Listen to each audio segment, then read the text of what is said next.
ಆಚಾರ್ಯ ಮಧ್ಯಮಾಂ ಅಸ್ಮದಾಚಾರ್ಯ ಪರ್ಯಂತಾಂ ವಂದೇ ಗುರು ಪರಂಪರಾಂ ವಸುದೇವಸುತಂ ದೇವಂ ಕಂಸಚಾಣೂರಮರ್ದನಂ ದೇವಕೀ ಪರಮಾನಂದಂ ಕೃಷ್ಣಂ ವಂದೇ ಜಗದ್ಗುರುಂ ಮೂಕಂ ಕರೋತಿ ವಾಚಾಲಂ ಪಂಗುಂ ಲಂಘಯತೆ ಗಿರಿಂ ಯತ್ಕೃಪಾತಮಹಂ ವಂದೇ ಪರಮಾನಂದಮಾಧವಂ ನಾರಾಯಣಂ ನಮಸ್ಕೃತ್ಯ ನರಂ ಚೈವ ನರೋತ್ತಮಂ ದೇವೀಂ ಸರಸ್ವತೀಂ ವ್ಯಾಸಂ ತತೋ ಜಯಮುದೀರಯೇ. ವಿಶ್ವರೂಪ ದರ್ಶನ ಯೋಗ. ಭಗವಂತನ ವಿಶ್ವರೂಪ ದರ್ಶನದಲ್ಲಿ ಮೊದಲು ಭಗವಂತ ಪರಮಾತ್ಮ ಹೇಳಿದ ಹಾಗೆ ಸೌಮ್ಯವಾದಂತಹ ಆದರೆ ಬೃಹತ್ತಾದಂತಹ ಊಹೆಗೂ ನಿಲುಕದೇ ಇರತಕ್ಕಂತಹ ಸರ್ವಶ್ರೇಷ್ಠವಾದ ದುರ್ಲಭವಾದ ತನ್ನ ರೂಪವನ್ನ ಮೊದಲೇ ವರ್ಣನೆ ಮಾಡಿ ನಂತರ ಅರ್ಜುನನಿಗೆ ತೋರಿಸಿದಾಗ ಅಂತಹಕ್ಕೆ ನಡುಕ ಭೀತಿ ಇದ್ಯಾವುದು ಅಷ್ಟು ಉಂಟಾಗಲಿಲ್ಲ. ಅರ್ಜುನ ಮೊದಲ ಬಾರಿ ವಿಶ್ವರೂಪವನ್ನ ಜ್ಞಾನಚಕ್ಷುವಿನಿಂದ ಅಥವಾ ದಿವ್ಯ ದೃಷ್ಟಿಯಿಂದ ನೋಡಿದಾಗ ಎದ್ದು ಕಾಣುವ ಭಯ, ಸಂಕಟ ಅದ್ಯಾವುದು ಅಷ್ಟು ಕಾಣ್ತಾ ಇಲ್ಲ. ಆದರೆ ಮುಂದೆ ನೋಡ್ತಾ ನೋಡ್ತಾ ಆತನ ಅನುಭವದಲ್ಲಿ ಏನ್ ಕಾಣ್ತಾ ಇದೆ ಅಂದ್ರೆ ಭಗವಂತನ ಕಾಲಾಗ್ನಿ ಸ್ವರೂಪವಾದಂತಹ ಅತ್ಯಂತ ಭಯಾನಕವಾದಂತಹ ಉಗ್ರವಾದ ರೂಪ ವಿಶ್ವರೂಪ. ಆ ಉಗ್ರ ಸ್ವರೂಪದ ಒಂದೊಂದು ಮಜಲನ್ನು ಅರ್ಜುನ ಅನುಭವಿಸಿ ನೋಡ್ತಾ ಇದ್ದಾಗ ಆತನ ಎಲ್ಲ ರೀತಿಯ ಹೆದರಿಕೆಗಳು, ನಡುಕ, ಆಶ್ಚರ್ಯ, ಭಕ್ತಿ ಎಲ್ಲಿ ಹೋಯಿತೋ ಗೊತ್ತಾಗ್ಲಿಲ್ಲ, ಗೌರವ ಎಲ್ಲಿ ಹೋಯಿತೋ ಗೊತ್ತಾಗ್ಲಿಲ್ಲ. ಎದುರಿಗೆ ತಾನು ನೋಡ್ತಾ ಇರತಕ್ಕಂತಹ ಆ ದುರ್ಲಭದಲ್ಲಿ ದುರ್ಲಭವಾದಂತಹ ಉಗ್ರವಾದಂತಹ ಹೇಳಲಿಕ್ಕೆ ಆಗದೇ ಇರತಕ್ಕಂತಹ ನಮಗೆ ಅರ್ಥ ಆಗದೇ ಇರತಕ್ಕಂತಹ ಆ ದರ್ಶನ ಆತನ ಕೃಪೆಯಿಂದ ಸಿಕ್ಕಿದಾಗ ಆತನಲ್ಲಿ ಭಯ ವಿಪರೀತ ಆಗಿ ಮಾತುಗಳು ಹೊರಡದೆ ಹೇಳಿದ್ದನ್ನೇ ಮತ್ತೆ ಮತ್ತೆ ಹೇಳುವಂತವನಾಗಿ ನಡುಕ ಬಂದು ಇದನ್ನು ನೋಡ್ಲಿಕ್ಕೆ ಆಗ್ತಾ ಇಲ್ಲ ಅನ್ನೋ ಒಂದು ಭಯ ಯಾವ ಮಟ್ಟಕ್ಕೆ ಬಂದ್ಬಿಡ್ತು ಅಂತಂದ್ರೆ ಏನ್ ಹೇಳಬೇಕು, ಏನ್ ಮಾತನಾಡಬೇಕು, ಎಲ್ಲಿ ನೋಡ್ಬೇಕು, ಏನ್ ತಿಳ್ಕೊಳ್ಬೇಕು ಎಲ್ಲವೂ ಮರೆತು ಹೋಗ್ತಾ ಇದೆ ಅರ್ಜುನನಿಗೆ. ಅದು ಎದುರಿಗೆ ಕಾಣ್ತಾ ಇರೋದು ಸತ್ಯವೋ ಮಿಥ್ಯವೋ ನಿಜವೋ ಸುಳ್ಳೋ ಏನೂ ಅರ್ಥ ಆಗ್ತಾ ಇಲ್ಲ. ಅರ್ಥಗಳು ಯಾಕೆ ಬರುತ್ತೆ ಅಂದ್ರೆ ಆ ಅರ್ಜುನನ ಶ್ಲೋಕಗಳಲ್ಲಿ ಪದೇ ಪದೇ ಬರತಕ್ಕಂತಹ ಕೆಲವು ಶಬ್ದಗಳು, ಆತನ ಭಾವನೆಗಳು ಅದನ್ನು ತೋರಿಸ್ತಾ ಇದೆ. ಆ ಉಗ್ರವಾದ ರೂಪ ನೋಡಿ ಎಷ್ಟರ ಮಟ್ಟಿಗೆ ಭಯ ಆಯಿತು ಅಂದ್ರೆ ಅದು ಭಗವಂತ ಇನ್ನೂ ತೋರಿಸ್ಲಿಕ್ಕೆ ಪ್ರಾರಂಭ ಆಗಿರೋದಷ್ಟೇ. ಇನ್ನು ಏನೇನು ತೋರಿಸೋದಿದೆಯೋ ಅರ್ಜುನನಿಗೆ ಗೊತ್ತಿಲ್ಲ, ಇನ್ನು ಏನೇನು ಕಾಣಬೇಕು ಅದು ಗೊತ್ತಿಲ್ಲ. ಆಗಲೇ ಆತನಿಗೆ ಕೈ ಮುಗಿದು ಇದು ಎದುರು ಕಾಣ್ತಾ ಇರೋದು ನಿಜಾನೋ ಸ್ವಪ್ನವೋ ಏನು ಗೊತ್ತಾಗದೆ ನಡುತ್ತಾ ಇದ್ದಾನಲ್ಲ. ಆಗ ಆತನ ಪ್ರಶ್ನೆಗಳು ಎಲ್ಲವನ್ನೂ ನೋಡ್ತಾ ಇದ್ದಾನೆ. ಭಗವಂತನ ಸಾವಿರಾರು ಲಕ್ಷಾಂತರ ಕೋಟ್ಯಾಂತರ ವಿವಿಧ ರೀತಿಯ ಉಗ್ರ ಸ್ವರೂಪದ ಆ ಮುಖಗಳಲ್ಲಿ ಆ ಜ್ವಾಲೆಗಳೇನು ಬರ್ತಾ ಇದೆ. ಜ್ವಾಲೆಗಳು ಅಂತಂದ್ರೆ ಅದು ಸಾಮಾನ್ಯ ಶಬ್ದ. ಇಡೀ ಜಗತ್ತನ್ನ, ಲೋಕಗಳನ್ನ, ತಾರೆಗಳನ್ನ, ಬ್ರಹ್ಮಾಂಡದಲ್ಲಿರ್ತಕ್ಕಂತಹ ಗ್ರಹರಾಶಿಗಳನ್ನ ಸುಟ್ಟಾಗ್ತಕ್ಕಂತಹ the cosmic fire from the source. The source has no beginning, the source has no middle, the source has no end. From that unknown, totally unmanifest, totally uncomprehendable, totally unimaginable, totally which cannot be seen, from that source, and but that itself Arjuna is so frightened, has become so fearful. Repeatedly he is looking and explaining what he is seeing. ತಾನಿಗೆ ಏನು ಕಾಣ್ತಾ ಇದೆಯೋ ಅದನ್ನ ಭಗವಂತನೆದುರಿಗೆ ಆತ ಭಗವಂತ ಅಂತನೂ ಮರ್ತು ಹೋಗಿದೆ. ಕೆಲವೇ ಕಾಲದ ಹಿಂದೆ ತನ್ನ ರಥದಲ್ಲಿ ಸಾರಥಿಯಾಗಿ ಕುಳಿತಿರ್ತಕ್ಕಂತಹ ತನ್ನ ಮಿತ್ರ, ತನ್ನ ಸಖ, ತನ್ನ ಬಂಧು, ತನ್ನ ಅತ್ಯುತ್ತಮ ಗೆಳೆಯ ಈ ಕೃಷ್ಣನೇ ಹೀಗಾಗಿದ್ದಾನ ಅನ್ನೋದು ಮರ್ತು ಹೋಗಿದೆ. ಅಷ್ಟರ ಮಟ್ಟಿಗೆ ಆತನಲ್ಲಿ ಭಾವನೆಗಳು ಉಮ್ಮಳಿಸ್ಕೊಂಡು ಬರ್ತಾ ಇದೆ. ಎಲ್ಲವನ್ನು ನೋಡ್ತಾ ಇದ್ದಾನೆ. ಸಿನಿಮಾದಲ್ಲಿ ನಾವು ನೋಡಿದ ಹಾಗೆ ಅರ್ಜುನನ ಕಣ್ಣೆದುರಿಗೆ ಆ ದಿವ್ಯ ದೃಷ್ಟಿಯಲ್ಲಿ ಎಲ್ಲವೂ ಹಿಂದೆ ನಡೆಯೋದು ಅಲ್ಲ, ಈಗ ನಡೀತಾ ಇರೋದು ಅಲ್ಲ, ಮುಂದೆ ನಡೀತಕ್ಕಂಥ ಭವಿಷ್ಯದ ಘಟನೆಗಳೆಲ್ಲ ನೋಡ್ತಾ ಇದ್ದಾನೆ. ಯಾವ ರೀತಿ ಎಲ್ಲ ವೀರಾದಿ ವೀರರು, ನರೋತ್ತಮರು, ಅತಿರಥ ಮಹಾರಥರು ಎಲ್ಲರೂ ಭಗವಂತನ ಬಾಯಿಯಲ್ಲಿ ಸಿಕ್ಕಿ ಇದ್ದಾರೆ, ಸುಟ್ಟು ಹೋಗ್ತಾ ಇದ್ದಾರೆ, ಭಸ್ಮೀಭೂತರಾಗ್ತಾ ಇದ್ದಾರೆ. ಆತನ ಬಾಯಿ ಅನ್ನೋ ಸಂಕೇತ ಅಲ್ಲಿ ಎಲ್ಲರೂ ಒಳಗೆ ಸೇರ್ತಾ ಇದ್ದಾರೆ. ಓಡಿ ಓಡಿ ಓಡಿ ಬಂದು ಬೀಳ್ತಾ ಇದ್ದಾರೆ. ಹೇಳ್ಕೊಳ್ಬೇಕು, ಹೇಗೆ ಹೇಳ್ಕೊಳ್ಬೇಕು ಅಂತಾನು ಗೊತ್ತಾಗ್ತದೆ. ಮತ್ತೆ ಮತ್ತೆ ಹೀಗೆ ನೋಡೋದು ಹೆದರಿಕೆಯಿಂದ ಅವಾಕ್ಕಾಗಿ, ಆಶ್ಚರ್ಯಚಕಿತನಾಗಿ, ಭಯಕ್ರಾಂತನಾಗಿ, ಮಧ್ಯೆ ಮಧ್ಯೆ ಬಡಬಡಾಯಿಸುವುದಂತೆ. When a person is frightened too much with a sudden development in the life, with a sudden experience in the life. He starts blabbering, in English we use the word, without coherence. His speech becomes non-audible or non-comprehensible. So gibberish, current speech. He goes on, babbling and babbling and babbling. Even a small experience like that is difficult to have in our life. He is seeing that Vishwarupa, which is a symbolic cosmic, to give him an idea how the unmanifest ultimately manifests and responsible for the creation. Not only responsible for creation, he himself is the creator. He himself is the substrator. He himself is the adhara, without which there is no creation. And he is the only one, eternal source. Ekam eva adviti. That is Parabrahma Tattva. So that impression Lord is trying to convey in this symbolic form of dreadful, frightening, unimaginable, which turns out to be a Ugra Swarupa. I am seeing Lord, great warriors from the other side. They are all entering your mouth. Bhishma ದ್ರೋಣಾದಿಯಾಗಿ ಕರ್ಣ ಎಲ್ಲ ಅತಿರಥ ಮಹಾರಥರು ನಿನ್ನ ಬಾಯಿಗೆ ಹೋಗ್ತಾ ಇದ್ದಾರೆ, ಸಾಯ್ತಾ ಇದ್ದಾರೆ ಅಂತ ಅದನ್ನೇ ನೋಡಿ ನೋಡಿ ಮತ್ತೆ ಮತ್ತೆ ಹೇಳ್ತಾ ಇದ್ದಾನೆ. I am seeing how their skulls and their bones and the body being crushed in your teeth, in your ferocious teeth, from your innumerable mouths.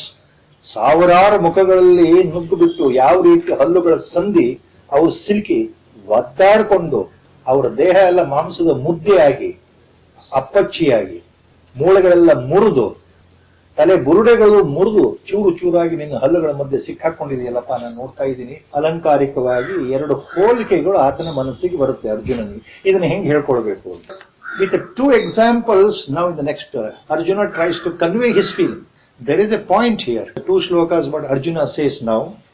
Yatha nadinam bahavo ambuvegah samudramevabhimukhadravanti तथा तवामि नरलोकवीरा विशन्ति वक्त्राणि अभिविज्वलन्ति. वक्त्राणि अभिविज्वलन्ति यथा नदीनां बहवो अम्बुवेगाः समुद्रमेव अभिमुखा द्रवन्ति. First line is very clear. Every rivulet, every river, every tributary ultimately joins a river. Ultimately the river flows in such a way. Ultimately the river finds its own path. And finally, the flow becomes gradually stronger and stronger and stronger, and then it reaches the ocean or the sea. So, the ultimate destiny for all the types of rivers what we find on the earth, ultimately they reach the sea. So, ನದಿಗಳು ಎಷ್ಟು ವೇಗವಾಗಿ ಪ್ರವಾಹ ರೂಪದಲ್ಲಿ ಚಲಿಸ್ತಾ ಇವೆ ಅಂದ್ರೆ ಅವುಗಳ ಕೊನೆಯ ಗಮ್ಯಸ್ಥಾನ ಅದು ಮುಟ್ಟೋದು ಕೊನೆಗೆ ಸಮುದ್ರಕ್ಕೆ, ಸಾಗರಕ್ಕೆ ಸೇರಬೇಕು. ಸಾಗರಕ್ಕೆ ಸೇರಿದ ಮೇಲೆ ಆ ನದಿಗಳ ಅಸ್ತಿತ್ವವೇ ಇರೋದಿಲ್ಲ. ಸೇರೋವರೆಗೂ ಅವಕ್ಕೊಂದು ಅಸ್ತಿತ್ವ ಅಂತಿದೆ. ಸೇರಿದ ನಂತರ ಸಾಗರದ ನೀರಿನಲ್ಲಿ ನೀರಾಗಿ ಒಂದಾಗಿ ಬಿಡುತ್ತೆ. ವೇದಾಂತದಲ್ಲಿ ಒಂದು ಬಹಳ ದೊಡ್ಡ ಉದಾಹರಣೆ ಇದೆ. ನಾವು ಭಕ್ತಿಯಿಂದ ಶ್ರದ್ಧೆಯಿಂದ ಗಂಗಾಮಯ್ಯ, ಗಂಗಾ ಮಾತಾ ಅಂತ ಪೂಜೆ ಮಾಡ್ತೇವೆ. ನಮ್ಮ ಸನಾತನ ಧರ್ಮದ ಹಿರಿಮೆ, ಗಂಗಾ ನದಿಯ ಪಾವಿತ್ರತೆ, ಗಂಗಾ ಮಯ್ಯ ಅಂತ ಹೇಳ್ತೇವೆ, ಪೂಜೆ ಮಾಡ್ತೇವೆ, ಆರತಿ ಮಾಡ್ತೇವೆ. ಎಲ್ಲ ಮುಖ್ಯವಾದ ನದಿಗಳಲ್ಲೂ ಆರತಿ ನಡೆಯುತ್ತೆ. ಕಾರ್ತಿಕ ಮಾಸದಂತೂ ವಿಶೇಷವಾಗಿ ನಡೆಯುತ್ತೆ ಆರತಿಗಳು, ಅದು ಎಲ್ಲರೂ ಗೊತ್ತಿರೋ ವಿಷಯ. ಆ ಗಂಗಾಮಯ್ಯ, ಗಂಗಾ ಮಾತಾ ಹೆಸರು ನಮಗೆ ಎಷ್ಟು ಪವಿತ್ರ ಅಂದ್ರೆ ಎಲ್ಲಿವರೆಗೆ ಅದು ಸಾವಿರಾರು ಮೈಲಿ ಹರಿದು ಹಿಮಾಲಯದ ಗೋಮುಖದಿಂದ ಹುಟ್ಟಿ ಕೊನೆಗೆ ಗಂಗಾಸಾಗರ, ವೆಸ್ಟ್ ಬೆಂಗಾಲ್ ಮತ್ತು ಬಾಂಗ್ಲಾದೇಶ್ ಬಾರ್ಡರ್ ಹತ್ರ, ಅಲ್ಲಿ ಬೇ ಆಫ್ ಬೆಂಗಾಲ್, ಬಂಗಾಳ ಕೊಲ್ಲಿಯನ್ನು ಸೇರಬೇಕು. ಸೇರೋವರೆಗೂ ಅದು ನಮಗೆ ನದಿ, ಪವಿತ್ರವಾದ ನದಿ. ಬಂಗಾಳ ಕೊಲ್ಲಿಯಲ್ಲಿ ಅದು ಸೇರಿದ ನಂತರ ಗಂಗೆ ಎಲ್ಲಿ ಅಂತ ಸಮುದ್ರದಲ್ಲಿ ಹುಡುಕಿದರೆ ಗಂಗೆ ಸಿಗೋದಿಲ್ಲ. ನದಿಯಲ್ಲಿ ಸೇರಿ ಒಂದಾಗಿ, ನದಿಯು ಸಮುದ್ರದಲ್ಲಿ ಸೇರಿ ಒಂದಾಗಿ ಐಕ್ಯವಾಗಿ ಬಿಡುತ್ತೆ. ನಾವು you can't test where is that Ganga river, pure river, because already it has joined the sea. Ultimate destiny for river is the sea. It has to join. So ಯಾವ ರೀತಿ ನದಿಗಳು ಬಹು ವೇಗವಾಗಿ ಹರಿದು ಸಮುದ್ರವನ್ನ ಸೇರ್ತಾವೋ, ಸಾಗರವನ್ನ ಸೇರ್ತಾವೋ, ಸೇರ್ಲಿಕ್ಕೆ ಓಡ್ತಾ ಇದೆಯೋ ಆ ರೀತಿ ಯಥಾ ನದೀನಾಂ ಬಹವೋ ಅಂಬುವೇಗಾಹ ಇಂದ ಬಹಳ ಜೋರಾಗಿ ಪ್ರವಾಹದಿಂದ ನುಗ್ಗಿ ಸಮುದ್ರಮೇವ ಅಭಿಮುಖ ದ್ರವಂತಿ, ಸಮುದ್ರಕ್ಕೆ ಸೇರ್ಲಿಕ್ಕೆ ಹೊರಡ್ತಾ ಇದಾವೋ ಅದೇ ರೀತಿ ನರಲೋಕ ವೀರಾಹ ತವಾಮಿ ವಕ್ರಾಣಿ ಅಭಿವಿಜ್ವಲಂತಿ ನರಲೋಕ ವೀರಾಹ ವಿಶಂತಿ. ಅದೇ ರೀತಿ the greatest warriors now in this battle field, they are all fighting, they have come to fight with all the earnestness, ultimately to enter your mouth only. That's what I am seeing. ಎಲ್ಲಾ ನದಿಗಳು ಸಾಗರವನ್ನ ಸೇರುವಂತೆ ಎಲ್ಲ ಸೈನಿಕ ವೀರರು ವೀರಾದಿ ವೀರರು ನಿನ್ನನ್ನ ಸೇರ್ಲಿಕ್ಕೆ ಅಂದ್ರೆ ಮರಣವನ್ನ ಅಪ್ಪಲಿಕ್ಕೆ ಇಲ್ಲಿ ಬಂದಿದ್ದ. ಯಥಾ ನದೀನಾಂ ಬಹೂಂಬುವೇಗಾ ಸಮುದ್ರಮೇವಾ ವಿಮುಖಾದ್ರವಂತಿ ತಥಾ ತವಾಮಿ ನರಲೋಕ ವೀರ ವಿಶಂತಿ ವಕ್ರಾಣ್ಯ ವಿಜ್ವಲಂತಿ. ನರಲೋಕ ವೀರ meaning in this shloka here is ನದಿಗಳು ಸಾಗರವನ್ನ ಸೇರಿ ಐಕ್ಯವಾಗ್ತವೆ ಅನ್ನೋ ಉದಾಹರಣೆ. ತಮ್ಮ ಅಸ್ತಿತ್ವವನ್ನು ಕಳ್ಕೊಳ್ತವೆ. They lose their identity. A river loses the identity when it joins the ocean or sea. So ನರಲೋಕ ವೀರಾಹ, ಈ ಉತ್ತಮೋತ್ತಮ ವೀರಾದಿ ವೀರ ಕ್ಷತ್ರಿಯರು ಯುದ್ಧ ಮಾಡ್ಲಿಕ್ಕೆ ಬಂದಿದ್ದಾರಲ್ಲ, ಅವರು ತಮ್ಮ ಅಸ್ತಿತ್ವನ್ನೇ ಕಳ್ಕೊಳ್ಳೋದು ನಾನು ನೋಡ್ತಾ ಇದ್ದೇನೆ. ಅಂದ್ರೆ ಅರ್ಥ ಏನು? ಸದ್ಗತಿಯನ್ನು ಹೊಂದುತ್ತಾರೆ ಯಾರು ವೀರರು ಶೂರರು ಧೀರರು ಧರ್ಮದ ಪರವಾಗಿದ್ದಾರೋ, ಅಥವಾ as the rule of the kshatriya dharma, as the rule of the warrior clan, as a general rule for kshatriya clan, a war fearlessly, and then if you die in the war you will go to the heaven. ಯಾರು ವೀರರು ಯಾವ ಸಂಖ್ಯೆಯಲ್ಲೂ ಇದೆ ಯುದ್ಧದಲ್ಲಿ ವೀರಾದಿ ವೀರರಾಗಿ ಯುದ್ಧದಲ್ಲಿ ಮಡಿದರೆ ಅವರು ಸ್ವರ್ಗವನ್ನು ಸೇರ್ತಾರೆ ಅಂತ ಕ್ಷತ್ರಿಯ ಧರ್ಮದ ಒಂದು. In that sense Arjuna being Kshatriya is referring that point. So most of these warriors will enter in to ಸದ್ಗತಿ by the death in the war. That means they are entering your mouth ಅಂದ್ರೆ they are going to die. The second example what he gives, as our Gurudev explains the second example beautifully in his bhashya or in his commentary in science of Bhagavad Gita. So the first category Naraloka Veeraha refers to, as Gurudev writes, righteous people who are sattvic people, who are good people. ಸಾತ್ವಿಕರಾಗಿದ್ದಾರೆ, ಒಳ್ಳೆಯ ಕೆಲಸಗಳನ್ನ ಮಾಡಿದ್ದಾರೆ, ಪುಣ್ಯದ ಕೆಲಸಗಳನ್ನ ಮಾಡ್ತಾ ಇದ್ದಾರೆ, ಜೀವನದಲ್ಲಿ ಧರ್ಮದಿಂದ ಜೀವನ ಮಾಡ್ತಾ ಇದ್ದಾರೆ. Yes way if they are living after their death, definitely they get ಸದ್ಗತಿ. ಸದ್ಗತಿ ಅಂತಂದ್ರೆ ಅವರಿಗೆ ಸ್ವರ್ಗ ಪ್ರಾಪ್ತಿ ನಿಶ್ಚಿತ. ಮತ್ತೆ ಮುಂದಿನ ಜನ್ಮದಲ್ಲಿ ಉತ್ತಮ ಜನ್ಮವನ್ನೇ ಪಡೀತಾರೆ, ಅದ್ರಲ್ಲಿ ಅನುಮಾನವೇ ಇಲ್ಲ. ಅವ್ರು ನಾಶ ಆಗೋದಿಲ್ಲ, ಸದ್ಗತಿಯನ್ನೇ ಪಡೀತಾರೆ. ಈ ಶ್ಲೋಕಕ್ಕೆ our Gurudev now gives the second interpretation so clearly, so you'll understand the two shlokas, why the two examples Arjuna has given. Now the next shloka Arjuna says yatha pradiptam jwalanam patanga. Second example Arjuna is quoting here. ಯಥಾ ಪ್ರದೀಪ್ತಂ ಜ್ವಲನಂ ಪತಂಗ ವಿಶಂತಿ ನಾಶಾಯ ಸಮೃದ್ಧ ವೇಗಾಃ. ನಾಶಾಯ ಸಮೃದ್ಧ ವೇಗಾಃ ವಿಶಂತಿ, ಪತಂಗ ವಿಶಂತಿ. ನಾಶಾಯ ವರ್ಡ್ ಇಸ್ ಇಂಪಾರ್ಟೆಂಟ್. ಯಥಾ ಪ್ರದೀಪ್ತಂ ಜ್ವಲನಂ ಪತಂಗ ವಿಶಂತಿ ನಾಶಾಯ ಸಮೃದ್ಧ ವೇಗಾಃ ತಥೈವ ನಾಶಾಯ. Second line also the word ನಾಶಾಯ ಇಸ್ ದೇರ್. ತಥೈವ ನಾಶಾಯ ವಿಶಂತಿ ಲೋಕಾಸ್ತವಾಪಿ ವಕ್ರಾಣಿ ಸಮೃದ್ಧ ವೇಗಾಃ. ಸಮೃದ್ಧ ವೇಗ means without any doubt, clearly. ಸಮೃದ್ಧ ವೇಗ ಯಾವುದೇ ಯೋಚನೆ ಇಲ್ಲದೆ, ಯಾವುದೇ ತಿಳುವಳಿಕೆ ಇಲ್ಲದೆ, ಯಾವುದೇ ರೀತಿಯ ಆಲೋಚನೆ ಇಲ್ಲದೆ ನುಗ್ತಾ ಇರೋದು. They are running, they are pushing themselves. ಸಮೃದ್ಧ ವೇಗ with great velocity or speed they are running in the life. Where they are running? They are running themselves ultimately to destroy themselves. Most of the people, majority of the people who are ajnanis, our Gurudev writes, very few will get sadgati, naraloka veeraha. But what about the majority? Majority are ajnanis, they are not leading righteous life. ಯಾರು ಧರ್ಮದಿಂದ ಜೀವನ ಮಾಡ್ತಾ ಇಲ್ವೋ, ಅಧರ್ಮದಲ್ಲೇ ಇದ್ದಾರೋ, ಅನ್ಯಾಯದಲ್ಲೇ ಇದ್ದಾರೋ, ನಿಷಿದ್ಧ ಕರ್ಮಗಳನ್ನೇ ಮಾಡ್ತಾ ಇದ್ದಾರೋ, ಜನಗಳಿಗೆ ತೊಂದರೆ ಕೊಡ್ಕೊಂಡು ಜೀವನ ಮಾಡ್ತಾ ಇದ್ದಾರಲ್ಲ, ಅಂಥವರೆಲ್ಲರೂ ಸಮೃದ್ಧ ವೇಗಾಃ ನಾಶಾಯ ವಿಶಂತಿ. ತಮ್ಮನ್ನು ತಾವೇ ನಾಶ ಮಾಡಿಕೊಳ್ಳಲು, ತಮ್ಮನ್ನು ತಾವೇ ನಾಶಪಡಿಸಲು ನುಗ್ತಾ ಇದ್ದಾರೆ. ನಿನ್ನ ಬಾಯಿಯೊಳಗೆ ಅರ್ಜುನ ಯಾವ ರೀತಿ ನುಗ್ತಾ ಇದ್ದಾರೆ? ಬಹಳ ವೇಗದಿಂದ ನುಗ್ತಾ ಇದ್ದಾರೆ, ವೇಗವಾಗಿ ಬರ್ತಾ ಇದ್ದಾರೆ. ಯಾವ ರೀತಿ?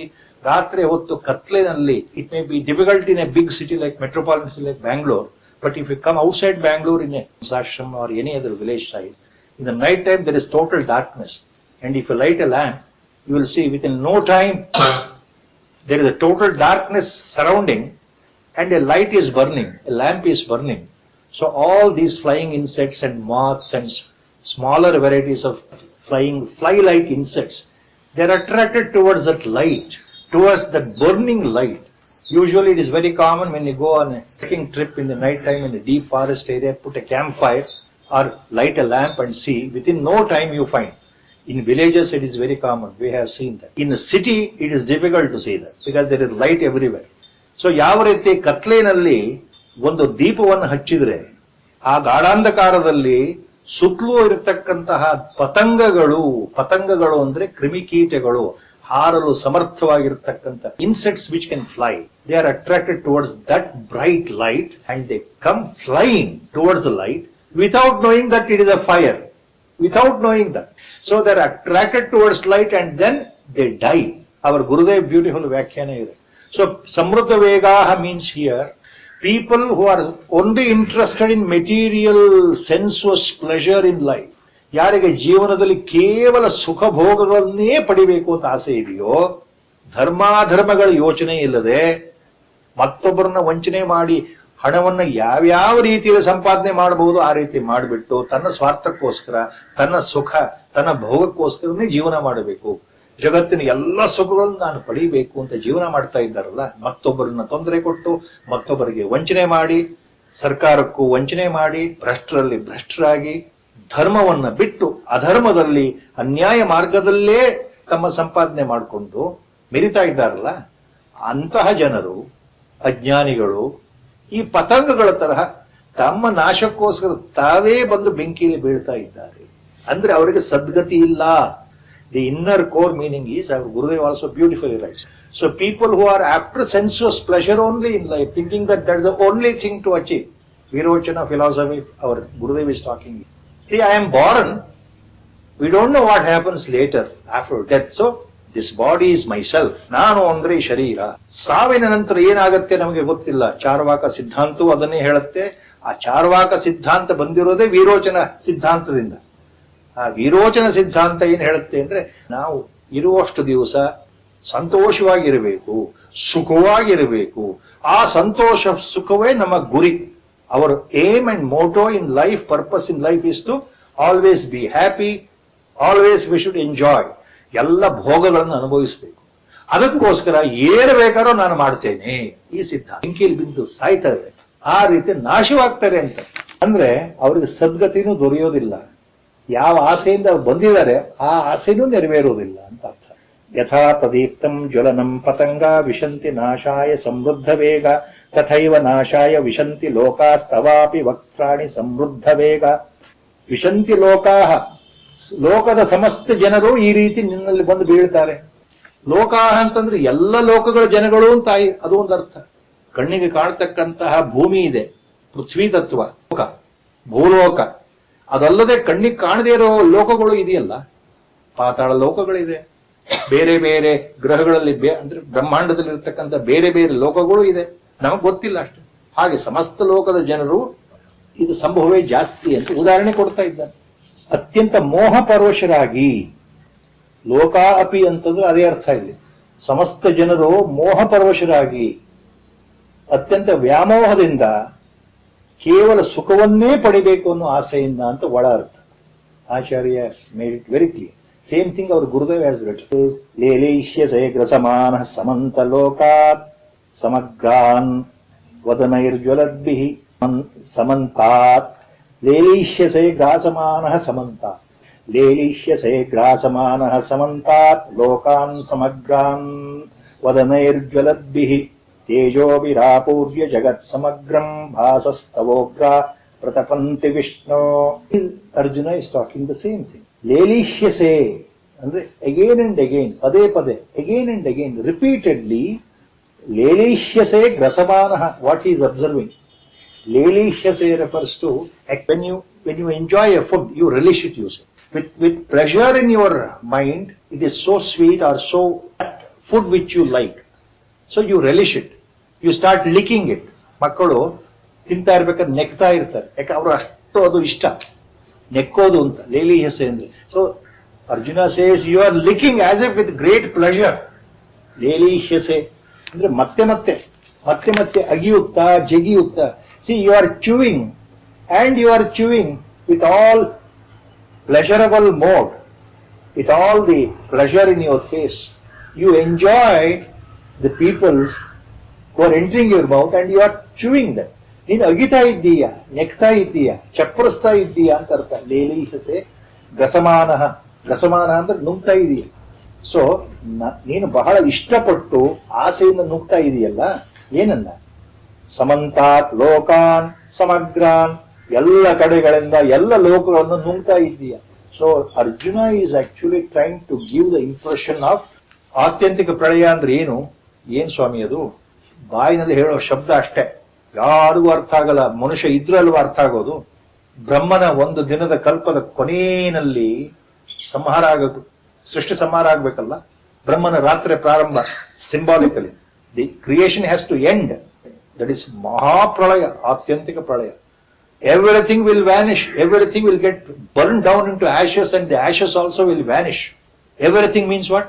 Not only this earth or the so-called earth which is a planet around the, you have to go back to physics. Not only this earth which is a dust, which is not even a dust, smaller than a dust particle, this earth.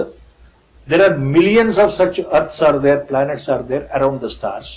Our own galaxy, I repeatedly, in our own galaxy there are more than billions of stars.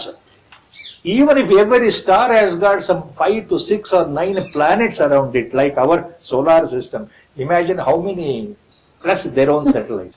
Now how many such galaxies are there? ಇದು ಒಂದು ಬ್ರಹ್ಮಾಂಡ. ಒಂದು ಬ್ರಹ್ಮಾಂಡದಲ್ಲಿ ನಾವು ಕೋಟ್ಯಾಂತರ ನಕ್ಷತ್ರಗಳು, ಆ ಕೋಟ್ಯಾಂತರ ನಕ್ಷತ್ರಗಳ ಸುತ್ತಲೂ ಕೋಟ್ಯಾಂತರ ಗ್ರಹಗಳು ಸುತ್ತುತ್ತಾ ಇದೆ. ಅಂತಹ ಕೋಟ್ಯಾಂತರ ಗ್ರಹಗಳಲ್ಲಿ ಭೂಮಿ ಅಂತಕ್ಕಂತ ಈ ನಮ್ಮ ಭೂಮಿ ಒಂದು ಗ್ರಹ. ಈ ಭೂಮಿ, ಅದರೊಳಗೆ ನಾವು ಮನುಷ್ಯರು ಒಂದು ಪ್ರಾಣಿ. ಈ ಬ್ರಹ್ಮಾಂಡ, ಈ ಸೌರಮಂಡಲ, ಮಿಲ್ಕಿ ವೇ ಇಸ್ ಕಾಲ್ಡ್ ಸೌರಮಂಡಲ. ಒನ್ ಸೌರಮಂಡಲ. See, how many galaxies are there? Millions of galaxies. Even an astrophysicist, a quantum mechanist, a super intellectual mathematician, or a super computer cannot calculate the total number of galaxies in our universe. It is beyond their capacity. He was a physicist himself. ನಮ್ಮ ಗುರುಗಳು ಎಷ್ಟು ಮಟ್ಟಿಗೆ ಅವರ ವ್ಯಾಖ್ಯಾನ ಇದೆ ಅಂದ್ರೆ, ಸ್ವತಃ ಅವರೇ ಪೂರ್ವಾಶ್ರಮದಲ್ಲಿ ಉತ್ತಮವಾದ ಭೌತಶಾಸ್ತ್ರವನ್ನು ಅರಗಿ ನೀರು ಕುಡಿದಂತಹ ಮಹಾವಿಜ್ಞಾನಿ. ಅವರಿಗೆ ಗೊತ್ತಿಲ್ಲದಿರೋ ಫಿಸಿಕ್ಸ್ ನಿಮಗೆ ನಮಗೆ ಗೊತ್ತಿದೆಯಾ? ನಮ್ಮ ಈ ನೆಲ, ಈ ಭೂಮಿಯ ಯಾರು ವಿಜ್ಞಾನಿಗಳಿದ್ದಾರೆ ಎಲ್ಲ ಮೂರ್ಖ ಶಿಖಾಮಣಿಗಳು ಬೈತಾ ಇದ್ರು ಗುರುಗಳು. ಏನ್ ಗೊತ್ತಿದೆ ಅವರಿಗೆ? ಚೂಪಾರು ಗೊತ್ತಿದೆ, ಭಗವಂತನ ಹುಡುಕಕ್ಕೆ ಹೋಗ್ತಾ ಇದ್ದಾರೆ. ಹೇಗೆ ಸಾಧ್ಯ? ಈ ಮನಸ್ಸು ಅಹಂಕಾರ ಯುಕ್ತವಾದ ಬುದ್ಧಿಯಿಂದ ಭಗವಂತ ಸಿಗ್ತಾನೇನಪ್ಪ? ಎಲ್ಲವನ್ನು ಬಿಟ್ಟು ಆತನಿಗೆ ಶರಣಾಗತನಾದರೆ ಆತ ಕರುಣೆ ತೋರಿಸಬಹುದು ಈ ಜನ್ಮದಲ್ಲಿ, ಅಥವಾ ಇನ್ನು 100 ಜನ್ಮ ಆಗಬಹುದು ಈ ವಿಜ್ಞಾನಿಗಳಿಗೆ ಅಂತ ಬೈತಾ ಇದ್ರು ಗುರು. Arjuna is seeing that final dissolution, final destruction in the symbolic form. ಅದಕ್ಕೆ ಸಮಸ್ತ ಲೋಕ ಅಂತ ಹೇಳ್ತಾರೆ. ಎಲ್ಲಾ ಬ್ರಹ್ಮಾಂಡಗಳು ಸೇರಿ ಎಲ್ಲಾ ಲೋಕಗಳು ನಿನ್ನಲ್ಲಿ ಹೋಗ್ತಾ ಇರೋದು ಅವನು ಹೇಗೆ ನೋಡ್ದ ಅಂದ್ರೆ ದಿವ್ಯ ದೃಷ್ಟಿಯಿಂದ ಕಾಣ್ತಾ ಇದೆ. Because of God's grace is able to visualise like a cinema, is able to visualise. ಆತನಿಗೆ ಅದು ಅನುಭವಕ್ಕೆ ಬರ್ತಾ ಇದೆ. ಮನಸ್ಸಿನ ದೃಷ್ಟಿಗೆ, ಆ ದಿವ್ಯ ದೃಷ್ಟಿಗೆ ಅನುಭವಕ್ಕೆ ಬರ್ತಾ ಇದೆ. ಯಾವುದು? ಆತ್ಯಂತಿಕ ಪ್ರಳಯ ಏನಾಗ್ತಾ ಇದೆ, ಎಲ್ಲವೂ ಹೋಗ್ತಾ ಇದೆಯಲ್ಲ. ಎಲ್ಲಿ ಹೋಗ್ತಾ ಇದೆ? ಮೂಲಕ್ಕೆ ಸೇರ್ತಾ ಇದೆ. ಆ ಮೂಲ ಯಾವುದು ಗೊತ್ತಾಗ್ತಾ ಇಲ್ಲ. ಏಲಿಷ್ಯಸೆ ಗ್ರಸಮಾನ ಸಮಂತಾತ್ ಲೋಕಾನ್ ಸಮಗ್ರಾನ್. ಲೇಲಿಷ್ಯಸೆ ಗ್ರಸಮಾನ ಸಮಂತಾತ್ ಲೋಕಾನ್ ಸಮಗ್ರಾನ್ ವದನೈರ್ಜಲದ್ಭಿಃ ತೇಜೋಭಿರಾಪೂರ್ಯ ಜಗತ್ ಸಮಗ್ರಂ ಭಾಸಸ್ತವೋಗ್ರ ಪ್ರತಪಂತಿ ವಿಷ್ಣೋ ತವ ಉಗ್ರಾಹ ಭಾಸಃ ತವ ಉಗ್ರಾಹ ಭಾಸಃ ಭಾಸಸ್ತವೋಗ್ರಾಹ ಪ್ರತಪಂತಿ ವಿಷ್ಣು. ಪ್ರತಪಂತಿ ಅಂದ್ರೆ ಸುಡ್ತಾ ಇದೆ. Vishnu is using the word Vishnu. ಹೇ ಪರಮಾತ್ಮ ವಿಷ್ಣು, ವಿಷ್ಣು ಸ್ವರೂಪನೇ ಅಂತ ಅರ್ಜುನ ಇಲ್ಲಿ ಹೇಳ್ತಾ ಇರೋದು. ಮೊದಲನೇ ಬಾರಿಗೆ ತನ್ನ ಸಖನಾಗಿರ್ತಕ್ಕಂತಹ ಕೃಷ್ಣನನ್ನ ವಿಷ್ಣು ಅಂತ ಸಂಬೋಧನೆ ಮಾಡ್ತಾ ಇದ್ದಾನಲ್ಲ. ಜಗನ್ನಿವಾಸ, ದೇವದೇವೇಶ ಎಲ್ಲ ಆದ ಮೇಲೆ ಇಲ್ಲಿ ವಿಷ್ಣು ಶಬ್ದವೇ ಬರ್ತಾ ಇದೆ. ಏನ್ ಹೇಳ್ತಾ ಇದ್ದಾನೆ? ನಿನ್ನ ಎಲ್ಲಾ ಮುಖಗಳಿಂದ ಎಲ್ಲಾ ಸಮಸ್ತ ಲೋಕಗಳನ್ನು ನುಂಗ್ತಾ ಇದೀಯಾ, ಅಗೀತಾ ಇದೀಯಾ, ಖುಷಿಯಿಂದ ಆಕರ್ಷಣೆಯಿಂದ ಒಳಗಡೆ ಹಾಕೊಳ್ತಾ ಇದೀಯಲ್ಲಪ್ಪ ನೀನು ಪರಮಾತ್ಮ. ಆ ನಿನ್ನ ಉಗ್ರವಾದ ಆ ತೇಜಸ್ಸು, ಆ ಪ್ರಜ್ವಲಿಸುವತಕ್ಕಂತಹ ಜ್ವಾಲೆ, ಅದನ್ನ ನೋಡ್ಬಿಟ್ರೆ ಸಮಸ್ತ ಜಗತ್ತನ್ನೇ ನೀನು, ಈ ಎಲ್ಲ ಜಗತ್ತನ್ನು ಸುಡ್ತಾ ಇದೆ ಅಂದ್ರೆ ಲೋಕವನ್ನೇ ಸುಡ್ತಾ ಇದೆಯಲ್ಲ ನಿನ್ನ ಜ್ವಾಲೆ. See, you are swallowing the entire universe, all the galaxies. You are swallowing all the stars. You are swallowing all the planets. That is the meaning. The whole worlds, not only this earth, the entire world, different worlds, all galaxies you are swallowing. I am seeing, Lord. Now he realizes that what he is seeing is boon he has got. He is seeing Lord himself in action, visualizing actually. His brilliance is so powerful, the entire universe is burning up.